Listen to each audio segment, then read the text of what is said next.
Hello everyone, welcome to our philosophy series where we explore timeless concepts in a modern context. Today we're diving into one of the most fascinating and sometimes unsettling ideas within existentialist philosophy, the notion of the absurd. While it might sound abstract at first, the concept of the absurd is something we all experience at some point in our lives.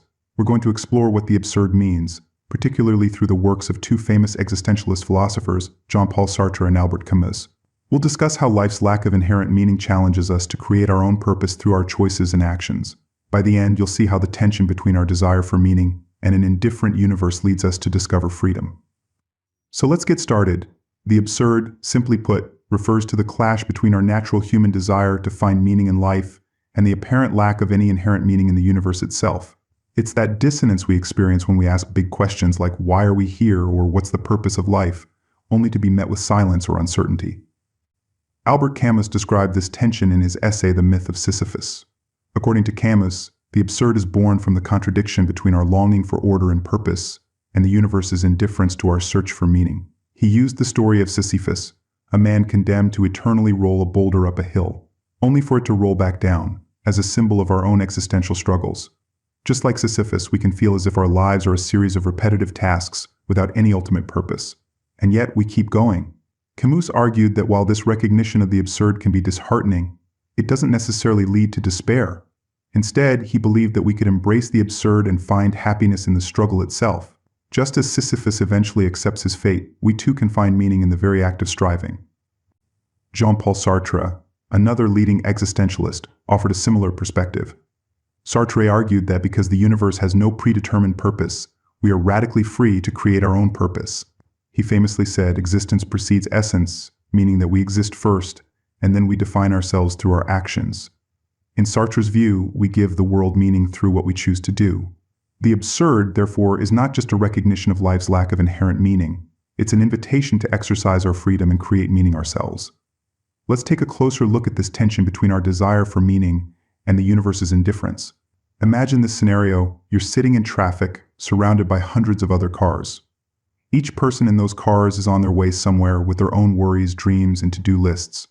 From their perspective, their life is significant and meaningful. But when we zoom out and look at the bigger picture, we see that we're all just small parts of a massive, indifferent universe. This realization can make us feel insignificant, and it can lead to questions like, does any of this really matter? Camus would say that this is a moment of confrontation with the absurd. In such moments, we have three choices. We can deny the absurd and retreat to comforting illusions we can give up entirely, or we can accept it and live in spite of it. He calls this acceptance the revolt, choosing to live without seeking ultimate answers, while embracing our freedom to create personal meaning. Now, let's consider a simple example of navigating an absurd situation. Imagine someone working a repetitive, seemingly pointless job like stocking shelves in a grocery store. Day after day, they stack cans and organize products, only for the shelves to empty again by the next morning. It might seem like a Sisyphean task, never truly completed, always needing to be redone. At first, this person might feel that their work is meaningless. They might ask themselves, what's the point of all this effort? However, they soon realize that they have a choice. Rather than focusing on the apparent futility of the job, they could choose to create their own purpose within it. Perhaps they decide to find satisfaction in the simple act of keeping things organized, where they find meaning in helping customers by ensuring that products are readily available. By changing their perspective, they transform an otherwise monotonous task into a source of personal purpose. This example shows that even in situations that feel pointless, we have the power to create meaning through our attitudes and choices. Sartre and Camus would argue that this is precisely how we confront and overcome the absurd, not by waiting for meaning to be handed to us, but by actively shaping it ourselves. So to wrap it up, the absurd challenges us, but it also liberates us. By acknowledging that life doesn't come with a pre-assigned purpose, we're free to create our own. This realization can be daunting, but once we accept it, we gain the freedom to live according to our own values, finding purpose in the actions and choices that matter to us. In the end, the absurd is less about despair and more about a unique form of liberation. When we embrace the absurd, we take full responsibility for making our lives meaningful. Thank you for learning with us. Please don't forget to like, share, subscribe, and hit the notification bell for more insights into similar echoes.